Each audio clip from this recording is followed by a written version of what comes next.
आज हम इस वीडियो में ग्रेविटी को डिटेल में समझेंगे। क्या ग्रेविटी कोई फोर्स है या फिर स्पेस टाइम का कर्व है, और कैसे हमारी अर्थ सभी चीजों को अपनी तरफ खींचती है। साल था सन 1687, जब आइजक न्यूटन ने अपनी फेमस किताब प्रिंसिपिया मैथमेटिका में एक रूल दिया, यूनिवर्सल लॉ ऑफ ग्रेविटेशन।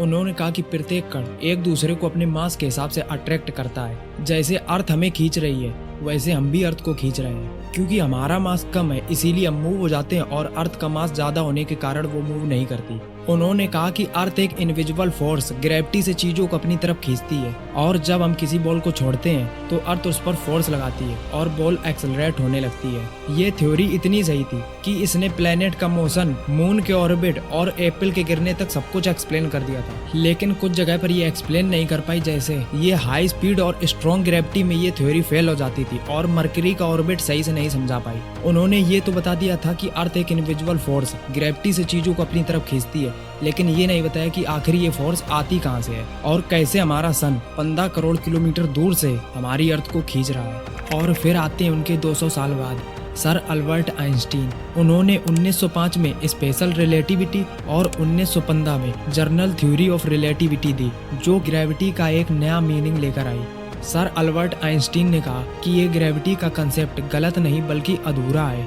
उन्होंने कहा ग्रेविटी कोई फोर्स नहीं बल्कि स्पेस टाइम का कर्व है 4 डायमेंशन में। 4 डायमेंशन इसलिए उन्होंने लंबाई, चौड़ाई और ऊंचाई 3 डायमेंशन और चौथा डायमेंशन समय को लिया। उन्होंने कहा स्पेस टाइम एक फैब्रिक जैसा है, और जब कोई हैवी ऑब्जेक्ट जैसे अर्थ या सन उसमें होते हैं तो वो अपने मास की वजह से स्पेस टाइम को कर्व कर देते हैं। मतलब जितना ज्यादा किसी ऑब्जेक्ट का मास होगा वो उतना ही स्पेस टाइम को कर्व करेगा। आइंस्टीन के मॉडल में ग्रेविटी वास्तव में स्पेस टाइम के कर्व को बताता है कि उस जगह पर मास की वजह से कितना कर्व हुआ है, और उस कर्व में किसी भी ऑब्जेक्ट की एक्सेलरेशन कितनी होगी।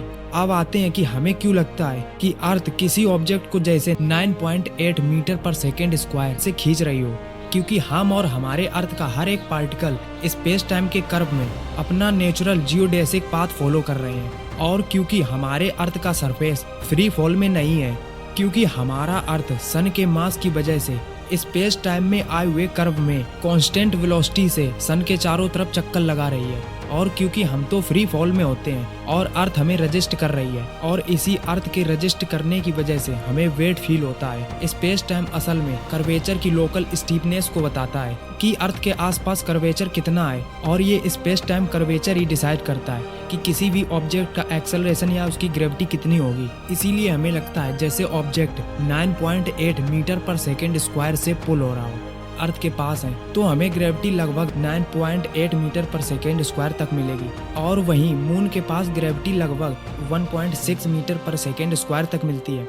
ऐसा इसलिए होता है क्योंकि मून का मास हमारी अर्थ से कम है, और कम मास होने की वजह से यहाँ स्पेस टाइम फैब्रिक भी कम कर्व है। इसीलिए हमें ग्रेविटी सिर्फ लगभग 1.6 मीटर पर सेकेंड स्क्वायर तक मिलती है। लेकिन वही अगर हम स्पेस में बहुत दूर चले जाएं, जहाँ कोई भी ऑब्जेक्ट ना हो, तो वहाँ स्पेस टाइम ना के बराबर कर्व होगा। तो वहाँ कोई भी ऑब्जेक्ट लगभग कांस्टेंट वेलोसिटी या जितनी उसके पास वेलोसिटी है से चलता रहेगा, और वहाँ एक्सेलरेशन ऑलमोस्ट 0 होगी। इसीलिए स्पेस के डीप रीजन जैसे इंटरस्टेलर स्पेस, वहाँ पर स्पेस टाइम कर्वेचर इतनी कम है कि इफेक्टिवली ऑब्जेक्ट फ्री फॉल में लगभग कांस्टेंट वेलोसिटी से मूव करता है, और कोई भी नोटिसेबल एक्सेलरेशन नहीं होती। और ग्रेविटी मास के साथ साथ उस प्लेनेट के रेडियस पर भी डिपेंड करती है, क्योंकि हमें पता है सैटर्न प्लेनेट नेपच्यून प्लेनेट से भारी है, लेकिन फिर भी उसकी ग्रेविटी नेपच्यून प्लेनेट से कम है।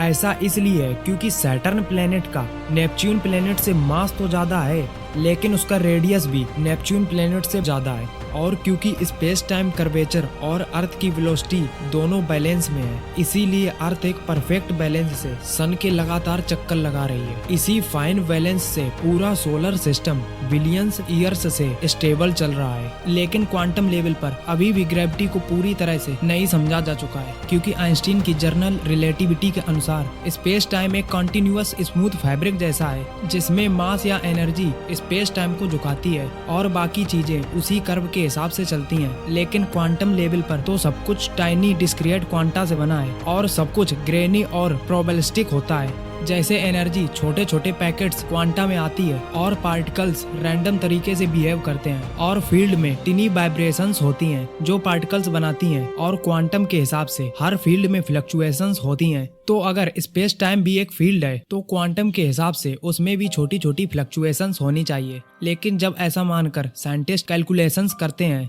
तो रिजल्ट इन्फिनाइट आता है, मतलब थ्योरी कोलैप्स हो जाती है। खास तौर पर जब हम ब्लैक होल के अंदर या यूनिवर्स की शुरुआत बिग बैंग के पास आते हैं, वहाँ पर स्पेस टाइम इतना कर्व होता है कि क्वांटम इफेक्ट्स को इग्नोर नहीं किया जा सकता, और वहीं दोनों थ्योरीज काम नहीं करती। हम जानते हैं कि हमारी 4 फंडामेंटल फोर्सेस होती हैं, जिसमें से 3 फंडामेंटल फोर्सेस क्वांटम रूल्स से चलती हैं, लेकिन ग्रेविटी अभी भी क्लासिकल लेवल पर ही है।